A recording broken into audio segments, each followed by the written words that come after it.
tutvume veidi siin olevate teatmeteostega. Alustada tuleks kõigepealt kindlasti entsüklopeediatest. Siin on meil välja pandud enam-vähem kõik Eesti Vabariigis ilmunud entsüklopeediad. Nad ei ole küll päris enam oma originaalköites, aga see on 1930-ndatel välja antud entsüklopeedia, see on Nõukogude perioodi entsüklopeedia. Selle entsüklopeedia ilmumine algas 1985 ja lõppes juba taasiseseisunud Eesti Vabariigis. Praegu antakse välja uut teaentsüklopeediat, mis nüüd on ka interneti veebiversioonis olemas. Lisaks ka mitmeid väiksemaid entsüklopeediaid. Entsüklopeediatel on tavaliselt alati mitmeid lisasid ja üks olulisemaid või üks tavapärasemaid entsüklopeedia lisa on kaardiköide. Kuna kaardid on eripärased oma trükitehnikalt, siis tavatsetakse neid panna eraldi köidetesse. Ka maailma entsüklopeediad ilmuvad väga mitmetes köidetes. Ja mida suurem riik, seda rohkem on neid köiteid.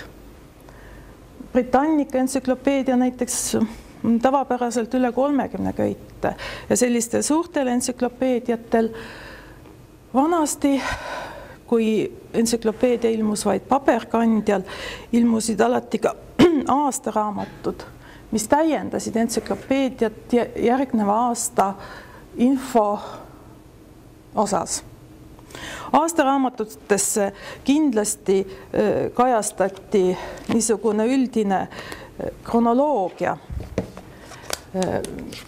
aasta jooksul toimunud tähtsamatest sündmustest. Aastaraamatud võivad kuuluda mingi suurema tervikteose nagu entsüklopeedia juurde, kuid nad võivad olla ka täiesti iseseisvad kord aastas ilmuvad teosed, nagu seda on Vitakes almanah või Eestis ilmu Kes, mis, kus. Üks oluline teatmestu osa on isikulooline fakti andmestik, mis reeglina on koondatud erinevatesse biograafia leksikonidesse ehk isikuentsüklopeediatesse. Need võivad olla mitmeköitelised või üheköitelised. Me peaksime kindlasti arvestama läbi ajaloo toimunud muutusi. Näiteks üks oluline muutus, mis Eesti riigi ajaloos toimus, oli 1918. aastal ellu rakendunud kalendrireform. Ja sellest olenevalt, kui me kasutame vanemaid teatmeteoseid, siis andmed, eriti sünnidaatumid, võivad olla erinevad tänapäevastest. Siin on kaks teatmeteost, üks Eesti Vabariigi algupäevilt, teine täiesti kaasaegne, kus on artikkel Aleksander Lätte kohta. Vanemas teatmeteoses on tema sünniaastaks toodud 1859, uuemas 1960. See vahe mõlemas on tegelikult õige, kuid erinevus tuleb sellest, et vahepeal toimus kalendrireform ja see sünnikuupäev lihtsalt muutus. Me peame seda teadma, millised sündmused meie ajaloos on toimunud, et seda teatmeteoste kasutamisel õigesti tõlgendada. Aga ma olen lugenud endisest näitlejast ja seltsitegelasest Toomas Toindust. Ega see ometigi ei olnud ju tema õige nimi?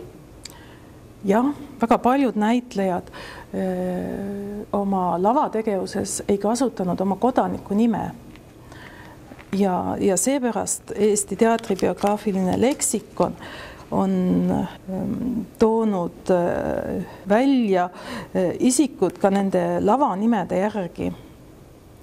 Ja vaatame, kas see Toindu Toomas ongi siin kohe ja on öeldud, et see ongi tema pseudonüüm ja ta õige nimi oli Jüri Koik. No Toindu Toomas on kindlasti hoopis dekoratiivsem ja laval iseloomulikum kui Jüri Koik.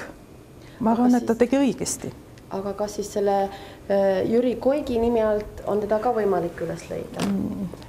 teadmeteostes kasutatakse sageli sidus- ja äraviiteid. Kui inimene on tuntud mõlema nime all, siis kindlasti võib siin olla sidus viide, aga antud juhul ma arvan, ja näete, siin on arvatud, et Jüri Koigi järgi teda ei tuntagi ja tal ei olegi siin viide. Reeglina peaks olema siin äraviide, aga ju ta oli nii tuntud ja kuna ta kasutaski põhimõtteliselt ainult seda nime.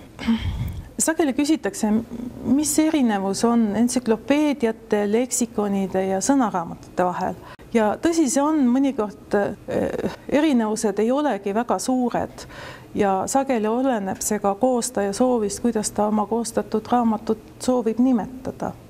Aga üldiselt on ikkagi niimoodi, et entsüklopeedia püüab rohkem laiemalt ja üldistatumalt seletada nähtusi ja mõisteid.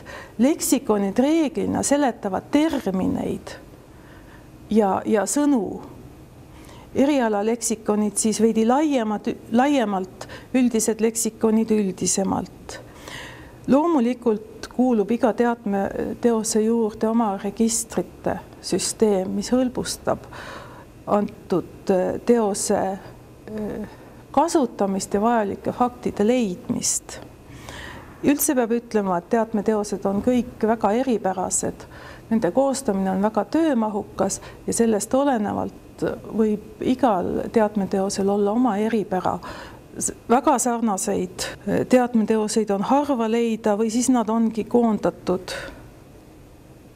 mingisse sarja.